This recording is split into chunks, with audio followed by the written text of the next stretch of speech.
My name is Natalie Mercer, and I'm 32 years old. I've always thought I had a quiet kind of intuition about people, not the dramatic Instagram quote kind, but the practical, adult way you notice habits, patterns, and truths before anyone even says a word. 2.5 years living with Liam had convinced me I knew him well. I was wrong. We were planning our big summer send-off barbecue, the kind of event that signaled stability, warmth, and shared lives. 50 friends, side dishes, drinks, decorations, the works. I handled the guest list, the sides, the table settings. Liam handled the grill, the meat, the booze. We'd done this together for years. It was our routine, our little world in his condo. Comfortable, predictable, or so I thought. It was Wednesday night, and Liam was on the couch finalizing the shopping list for the liquor store. I tapped my phone and said casually, "Oh, just a heads up. I invited Dominic." He froze, pen hovering over the list. "Wait, what?" "Dominic," I repeated, scrolling through a message on my phone. "Your ex." "You mean your ex?" Liam's voice was tight. "The guy you dated for 5 years? The one you said was so toxic you had to block him on everything?" I waved a hand dismissively, not looking up. "He's different now. Matured, apologized. I'm just being friendly. I ran into him last week and I invited him." Liam's gaze burned into me. "You ran into him and invited him here? And you're telling me 3 days before?" Finally, I looked up. There was that flash of annoyance, the subtle expectation that he would bend. "Liam, don't make this a thing. It's a party, our home. I can invite my friends." "It's my home, Natalie. You know I'm not comfortable with him. I've heard horror stories about this guy. I don't want him here." The mask slipped. I sighed dramatically, letting the air hang heavy with judgment. "God, you're being so insecure. It's unattractive. He's just a friend. And I already told him he could come. I'm not uninviting him because you're feeling paranoid." I stood gathering my things. "Honestly, if you're going to be that uncomfortable, you can leave for a few hours. Go to a bar. See a movie. Don't ruin this for me." I'd told him to leave his own home so I could entertain my ex. He just stared, really looked at me. The casual dismissal, the lack of respect, the little patterns from the past months suddenly clicked into place. Liam put the pen down, exhaled slowly, and said quietly, "Understood." I smiled, relieved. "Good. Glad you're not going to be a baby about it. I'm heading to bed."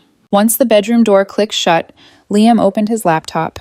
He pulled up the guest list and the email invitations, his face calm but sharp, methodical. Deep breath, fingers poised. Subject: canceled summer send-off barbecue body. "Hi everyone. I'm sorry to do this last minute, but I have to cancel this Saturday's barbecue. Natalie informed me she invited her ex-boyfriend Dominic and would prefer to host him alone. She suggested that if I was uncomfortable, I should leave my own home to make them more comfortable. This isn't the party we all planned. I'm not willing to host an event under those circumstances. Sorry again for the cancellation. Hope to see you all soon under better circumstances." He hit send. The quiet felt heavy, a single calm in a storm that was about to break. The next morning, the sound of my phone vibrating from the other room woke me. Buzz, buzz, buzz, furious, frantic. Then the rattling at the bedroom door. Natalie, unlock the door." I sipped my coffee, calm as ever, listening to her stomping back and forth. "You humiliated me. Psycho. You're going to regret this. Open the door." I didn't answer. Instead, I brewed another cup, savoring the quiet. This was going exactly as it should. Minutes later, I opened the guest room door. Natalie stood there, hair messy, face red and swollen from tears, phone clutched in her hand. "You," she sputtered. "You humiliated me. Maya thinks I'm some kind of cheat. You need to fix this. Send another email. Tell them I misunderstood. Tell them I was jealous. Apologize." I shook my head. "No, I'm not sending another email. I'm not apologizing. Did you or did you not tell me to leave my own home so you could host your ex?" Her lips trembled. "You twisted it. You're supposed to trust me. This is emotional abuse. Kicking me out of my condo for another man is what exactly?" I let the question hang. Before she could continue, Celeste let herself in, key in hand, rushing to Natalie's side. "Oh my God, Fee, are you okay? I saw the email. He's insane. What a psycho." Natalie turned, eyes desperate. "You need to make him apologize. He ruined my reputation." Celeste's voice was sharp, defensive. She didn't mean it.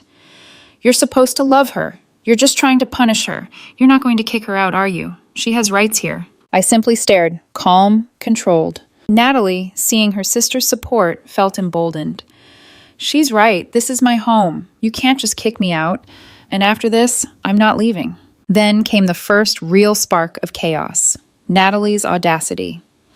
I don't think I should pay for utilities or groceries this month. After the emotional distress you caused, it's only fair. You cover it. I nodded slowly. You're right. This is now a legal situation. You are a tenant at will. We'll handle it legally. I walked to my desk, filled out a standard 30-day notice to vacate, printed 2 copies, and handed one to Natalie. What's this? She sneered. That's your formal notice. You have until the 20th of next month to vacate. Our verbal tenancy agreement is terminated. Her face drained of color. You're evicting me? No. Over you telling me to leave my home for another man. Over inviting him behind my back. Over proving you have zero respect for me, this relationship, and my home. The party exposed it all. Celeste erupted. You'll hear from our lawyer. This is illegal. Retaliation. Have him contact me directly, I said calmly. Celeste, you're trespassing. Please leave. They stormed out, slamming the door. I double-bolted, set the chain, and breathed. For the first time in weeks, the condo felt like mine again. The condo was quiet, but the tension lingered like smoke. I sat at the small guest room kitchen counter, sipping my coffee and watching the light shift across the hardwood floors. Natalie's frantic calls hadn't stopped. I could hear her voicemails piling up on my phone in the living room. Buzz, buzz, buzz. Each one a sharp little pinprick in my calm. Eventually, the door rattled again.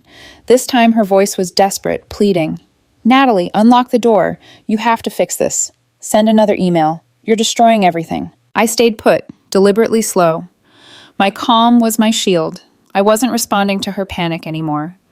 She wanted a reaction. She wanted me to crumble. I didn't. Hours passed. The volume of her frantic texts grew, each one more absurd than the last. You humiliated me in front of everyone. You're psycho.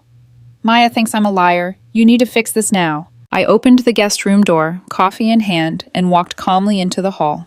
Natalie was pacing, hair sticking out at odd angles, her face a mask of fury and fear. You ruined everything, she sputtered. Send another email. Apologize. Tell them you overreacted. No, I said evenly. I sent the truth. You told me to leave my own home so you could host your ex. That's what I sent. Her lips trembled, her chest rising and falling. You twisted it. You're supposed to trust me. Before she could escalate further, the familiar jingle of keys announced another presence. Celeste strode in, arms crossed, ready to take the side of her sister. Oh my God, Fee, she said, rushing forward. I saw the email. He's insane. What a psycho. You're not crazy. Natalie's eyes widened, and she clutched at Celeste for support. You need to make him apologize. Celeste turned, fierce and protective. He didn't mean it. You're supposed to love her. You're just trying to punish her. You're not going to kick her out, are you? She has rights here. I met Celeste's gaze evenly. Calm, measured, unwavering. This is my home. Legally, this is my condo. Natalie is a tenant at will. Nothing more. Please leave if you don't like it. Natalie's face twisted into anger. She's right. I can't just leave. You can't kick me out. And after everything you did, I'm not going anywhere. And then she pulled out her first real weapon, entitlement. I don't think I should pay for utilities this month. Or groceries. Not after the emotional distress you caused. I nodded. You're right. This is now a legal matter. You are a tenant at will. We'll handle it properly. I went to my desk, opened my laptop, and prepared the formal 30-day notice. Filling it out felt strangely empowering, a way to assert boundaries without yelling or crying. I printed 2 copies, folded one neatly, and handed it to Natalie. What's this? She demanded, voice rising. That's your formal notice. You have until the 20th of next month to vacate, I said calmly. Our verbal tenancy agreement is terminated. Her face drained of color. You're evicting me? I shook my head. No, I'm reclaiming my home. The party exposed the lack of respect, the deception, and the manipulation. You've made it clear that you do not value my presence here. Celeste gasped, outraged. You'll hear from our lawyer. This is illegal. Retaliation. Have him contact me directly, I said, voice steady. Celeste, you're trespassing. Please leave. They stormed out, slamming the door. I double-locked the deadbolt and put the chain on. Finally, the condo felt like mine again. The air cleared of the tension that had been building for months. I spent the next hours methodically cataloging the condo, making notes of any property that could be disputed, photographing items, securing receipts for my personal belongings. Each step was deliberate. Each click of my camera shutter, a small act of reclaiming control. Then came the first sign that Natalie wasn't done. That night, she escalated through digital channels, emails, texts, frantic calls, and voicemails. Her words were sharper now, desperate to twist reality. "You're controlling. You're psycho. You can't treat me this way. You're ruining my reputation." I didn't respond. I couldn't. Responding would give her the satisfaction, the leverage she craved. Instead, I began documenting every communication, screenshots, call logs, dates, times, everything. It became obvious that this wasn't just a reaction to the email. This was the first wave of a larger plan, Natalie testing boundaries, manipulating perception, recruiting her sister as an enforcer. Each frantic call and accusation was a power play. By the end of the day, I had a clear understanding. This wasn't just a fight over a party. It was about control, entitlement, and exposure. She wanted to push me out emotionally, mentally, and eventually physically, and I would not let it happen. I brewed another cup of coffee, stared out the window at the quiet street, and made a mental checklist. Legal notice served. Documentation of property and receipts. Communication logs. Checkmark. Evidence of manipulation and emotional abuse. Checkmark. I leaned back, calm, and allowed myself a small, quiet smile. I wasn't panicking. I wasn't screaming. I wasn't chasing her narrative. I was ready. The games had begun, and I intended to play better. The days that followed felt like a slow siege. Natalie and Celeste had fully committed to a campaign of manipulation, petty sabotage, and emotional warfare. Every morning, I woke to small annoyances that felt deliberate. The hot water drained before I could shower, meals mysteriously missing or eaten, the TV blaring in the living room while I tried to concentrate on work. It was childish, but relentless. I called it Dirty Trick 1, the petty war. Each incident was small in isolation, but together they created chaos in my daily life. The condo, once a place of comfort, had become a testing ground for their control. Then came Dirty Trick 2, the legal threats. A man in a rumpled suit delivered a cease and desist letter, full of typos and dramatic exaggerations. Natalie claimed I was harassing her, illegally evicting her, lying to friends. The letter demanded half of my condo's equity and $10,000 for emotional distress, and it insisted I stop packing her belongings immediately. I read the letter, eyebrows raised. My lawyer, when I called him, laughed out loud. "This is a joke," he said. "The claims are baseless. You have all the legal protections you need, and the text messages you saved from her prove intent." I felt a strange, hot calm settle into my chest. This wasn't just about a party anymore. It was about exposing the truth, protecting my home, and reclaiming agency. Dirty Trick 3, the property grab, arrived in the form of a sticky note on my favorite framed art print. Bright pink, clinging to the glass. Mine. Anniversary gift 2021. Do not pack. I had bought that print in 2017, a full year before even meeting Natalie. Her claim was false, but the audacity stung. I went into the attic, dug through old boxes, and found the original gallery receipt, framed and clearly dated.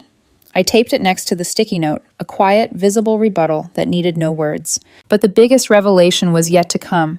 I hadn't needed to hack her phone or hire a private investigator. I simply logged into our shared toll pass account, linked to my credit card. I wanted to remove her transponder before the next billing cycle, and as I scanned the history, I noticed a pattern. Every Tuesday and Thursday night, same toll plaza, same exit, 9:15 p.m., reverse trip at 1:30 a.m.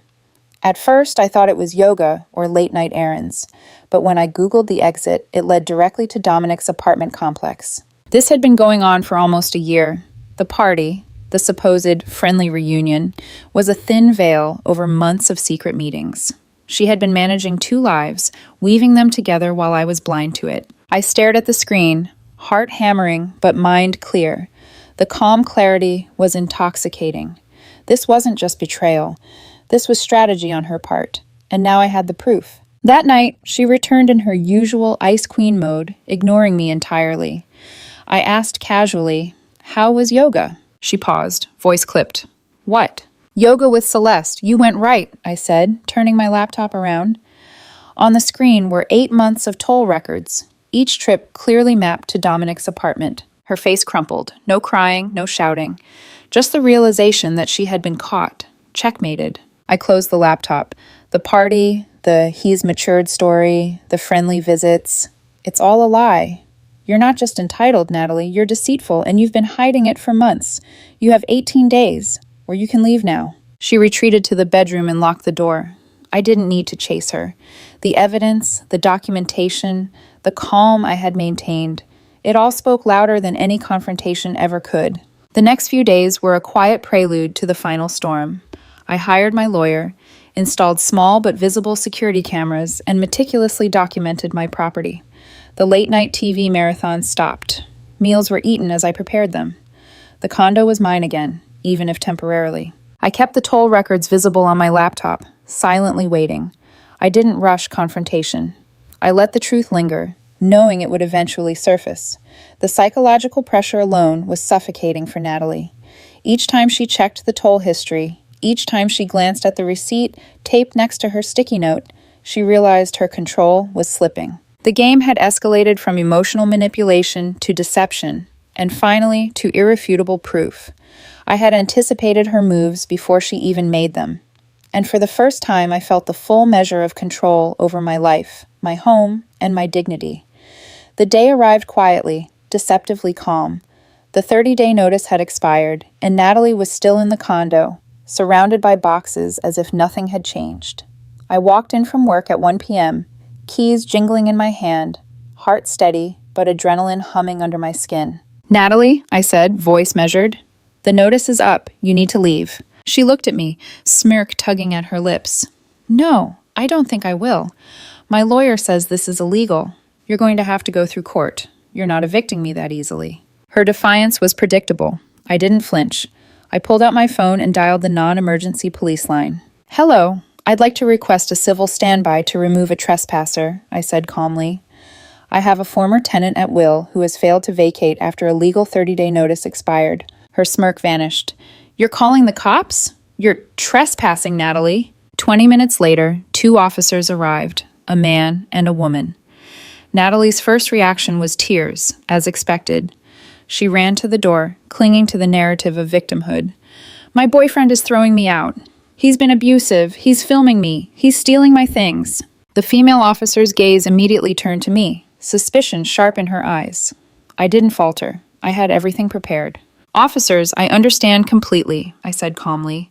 "She is not my fiancé. We are not married. She is a tenant at will, paying a small amount for utilities. Here is the deed to my condo, in my name only. Here is my driver's license matching this address. Here is a copy of the state tenancy at will statute.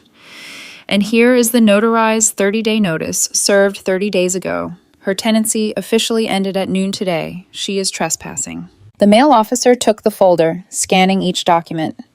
The female officer's expression shifted from suspicion to professional neutrality. "Ma'am," the male officer said, turning to Natalie, "this all appears to be in order.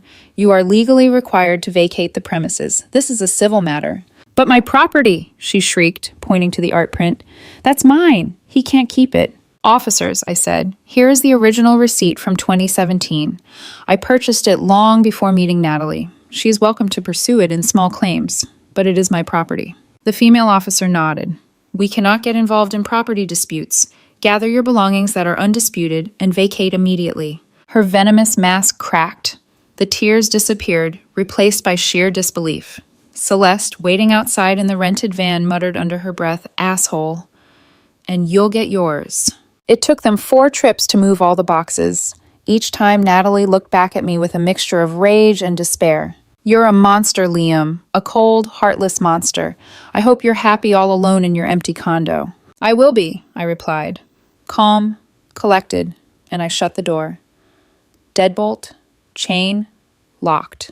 The adrenaline lingered, but not in panic, in clarity. I had maintained control, enforced boundaries, and reclaimed my home. I spent the evening reviewing the condo, reorganizing, and confirming that all legal measures were properly documented. A week later, I received one last letter from Natalie's lawyer demanding $5,000 for the alleged value of the art print. My lawyer responded with the receipt, a certified letter, and a note threatening a countersuit for frivolous litigation and legal fees. No reply came. Meanwhile, the gossip network filled in the aftermath. Maya, Natalie's former best friend, who had sided with me, gave the rundown. Natalie had moved in with Dominic into a cramped one-bedroom apartment he shared with 2 roommates. The matured Dominic turned out to be a crypto investor with little stable income. She was no longer the queen of a condo subsidized by a steady salary. She was now fully responsible for her choices. Celeste cut ties, furious at being dragged into the deception. I wasn't elated. This entire ordeal had been draining, expensive, and emotionally taxing. 4 years of shared life, countless hours of stress, thousands in legal fees. But I was satisfied. I had protected myself, my property, and my dignity without succumbing to the manipulations. I scheduled a deep cleaning crew to scrub the condo, change the locks, and finally allowed myself a sense of relief. The air felt lighter, freer. 2 weeks later, I sent a follow-up email to the original guest list. Subject: housewarming for real. This time, body. Hey everyone, apologies again for the unpleasantness last month. The air has been cleared and the trash has been taken out. I'm having that barbecue for real 2 weeks from Saturday. My home, my rules. Hope you can make it. Dominic is not invited. RSVPs have been amazing. The party came and went, laughter filling the spaces that had felt tense for months. Friends came. Dominic was nowhere in sight, and for the first time in a long time, I felt the quiet satisfaction of justice without vengeance. Natalie's chapter had ended. My home, my boundaries, and my life were mine again. I had learned the hard way how to stay calm, document truth, and enforce boundaries, and I would never allow anyone to challenge that again.